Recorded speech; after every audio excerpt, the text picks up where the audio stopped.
everyone, my name is Fletch. And I'm ChopperFett. Welcome to our new series where Fletch and myself are going to discuss everything related to motorcycles and beyond. It's called the Dynamic Duo. A little play on the Dyna, the fact that we're both Dyna bros, right? We'll be talking seats, we'll be talking tuners, exhausts, cams, the whole works to make your bike perform the way you want it to. And of course the rider's experience.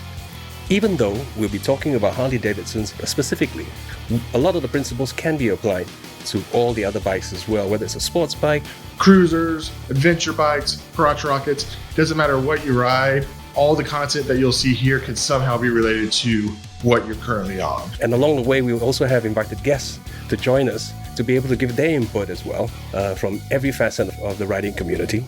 We're talking people from all over the world who will have their own unique experiences and be able to share their inputs with what we're talking to you about for that current week. These episodes will be on alternate channels. So episode 1, where we discuss what seat is right for me and may be right for you, will be on my channel. And then the next episode will be on my channel. We're putting out promos and reminders to tell you all about it. So do stay tuned. So again, you can find us both on Instagram at FletchDyna, at Chopper_Fett. Got us on YouTube. And as always, I will catch you on the next dark side, as this is the way.